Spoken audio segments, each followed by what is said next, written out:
Hey all, 118 Seth Shadow here. So before we get into today's market watch, I'm going to be reviewing upcoming product as well as new events that are coming up for tournaments. As we get close to the end of the season for the Bushiroad Spring Fest, we're going to be looking forward to the new Showdown series occurring over the summer and the final showdowns that will begin starting in the fall. Before we get into those, let's take a look at where the booster packs are right now.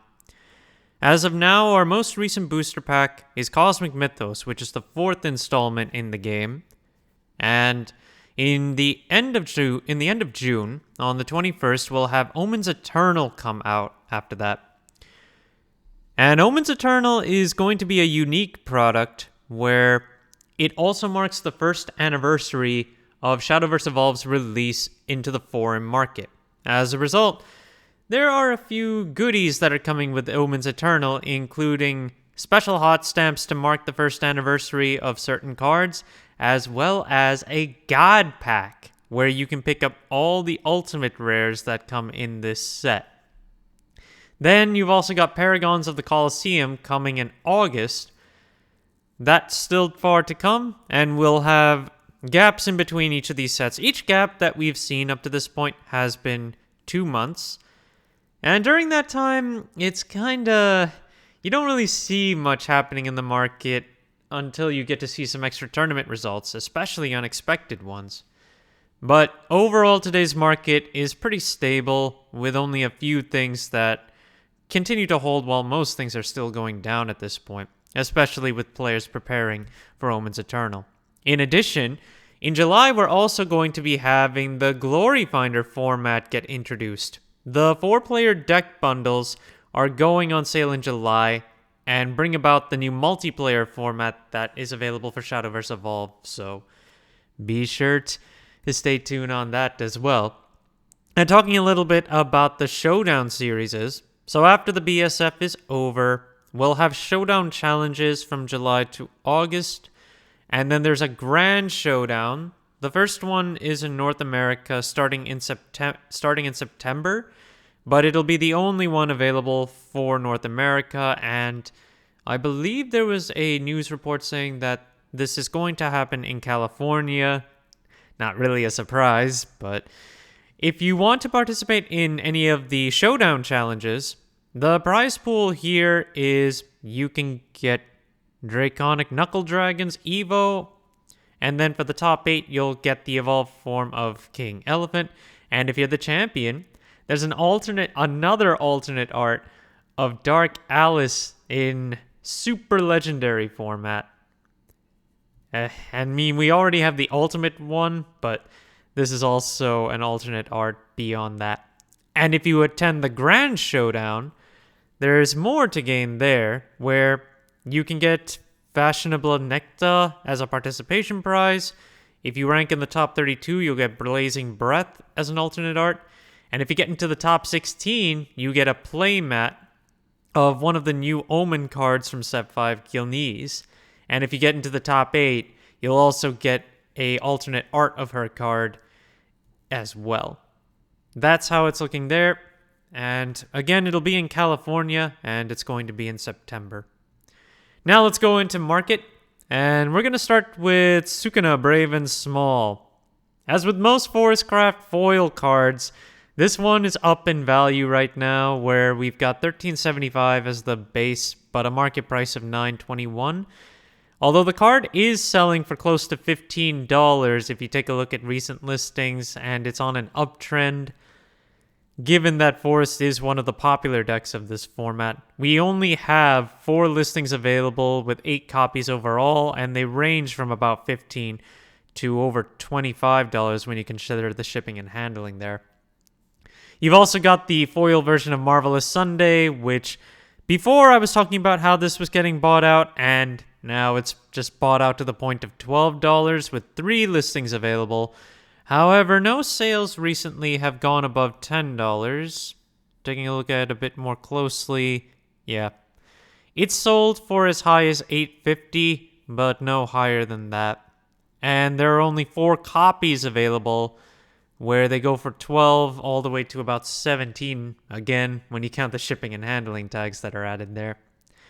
Riko Kashimoto Plan Perfection has a lot of listings back on the market right now, but it's still holding a pretty substantial price, where the market price is currently $17.77, and right now it's selling around $15 to $16, and listings right now, we've got a good amount of them from 15 to 16 right now.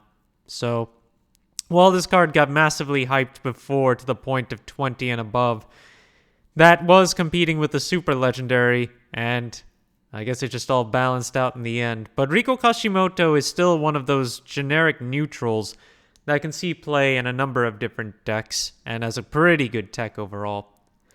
Narita Brian is on the decline, though, with more listings hitting the market and is now at a market price of $674, which is still higher than the release market price, but at the same time, it's far below the market price high that it had, which was close to $10. Right now, many listings are available for around $5 to $6, just not as many copies among those different listings. So it's still easy to pick up, and overall it's still a pretty solid finish or very good late game card to play for Swordcraft. Shapeshifting Mage, I haven't covered this one very much, but with Prime Dragon Keeper getting into the fold here, wanted to take a look back at this, where this card is a gold from set 1, and it's also one of the promos that you got from the initial Shadowverse showdown. The evolved gold is under $1 right now and has 35 listings, and then if you want the promo, which is of the base form, it's currently $1.50 for its lowest price, and then $2.81 is the market price right now. And if you want the regular gold, that one has a market price of 27 cents, so very easy to pick up. The alternate art of Angelic Barrage, which you got from free play from last year's BCS, is still pretty up there in value, but it's been selling kind of sparsely. $19 is the lowest price with 9 listings and a market price of $9.81. We saw some sales around the mid of April for $20 to near $25, and the most recent sale was $22. That was in earlier May. Right now, if we take a look at available listings, it goes from 19 to 25 and then onward and upward. But ultimately, I don't see Angelic Barrage getting played as much, which I would say contributes to the fact that this card is just not selling that much. Birdkeeping Disciple. This is a promo card as well as a bronze that you could pick up from Reign of Bahamut, the second set. But this card hasn't sold yet on TCG Player, so it doesn't even have a market price yet. $5 is the base price with 9 listings right now, and it's just not moving from there. We have a lot of quantities available amongst the listings. It sees tech play in some variants when you play Storm Ward or potentially just anything where you want to go for storm-based skills. Then you've got Amethyst Lion, which sees a bit more play now with decks like Burn Egg, and the foil is overall down in market price to $183, and the base price is currently $3. It sells for $2 to over $3 a piece, and available listings right now are $3+. So even with the market price decline, we're still seeing sales above that, just around the market price at this point. Dark Offering, while it's only a silver from the first set, it also has its promo, which was a box topper. But I just wanted to cover the regular silver because despite the low price, it's a little bit lower in quantity compared to some of the other silvers from set 1, with 21 listings overall, which means we're either seeing more consolidation or a lower amount of quantity on this one. And from the first page, there's no heavy consolidation. The card is mostly 25 cents to 50 cents overall, and is a good tech to play just to ensure that you can keep healing, and it's also good for control. Then we've also got Daria Dimensional Witch, which got popular with the Chimera builds, but the big hype prices are starting to cool down a little bit. The regular legendaries, we've got 12 as the base price for the base form and a market price of $13.65, while the Evo is at $9.50 with a market price of $10.90. And the super legendaries are both underneath $20 for their base listing and right around $20 to $22 when it comes to their market prices. Also, if you're looking for the leader card for Daria, the market price there is $146.31, but the lowest listing right now is $250, and there are only 2 listings available for that one. Archangel Rena's evolved form, which only comes in Reign of Bahamut, is still up in value, though not to the hype level that was discussed last time. 17 listings on this one with a base price of $4. It is selling every so often for $3 to $4 here, and listings available go from $4 to $5 for the lowest listings, and we have a good amount of quantity there, so it might be hard to break that, given that even though this card has gone up in price, you don't see it get played too much, usually just as a one-of, if anything. And then our last card for today is the evolved form of Azazel, which, while this card is seeing more play, its overall price has not increased dramatically.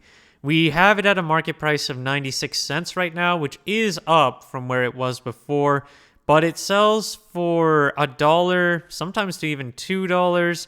And right now, when it comes to available listings, we have a lot of $1, $2 listings when it comes to shipping and handling added. So, yeah. Ultimately, it's still easy to pick up. How many you decide to play, I can't imagine that you would play more than 2. But it's still not too difficult of a pickup, and definitely one to keep in your back pocket as we continue to get more things for Bizcraft. Thank you guys for watching. If you liked the video, please like and subscribe if you haven't already, and I will see you guys later.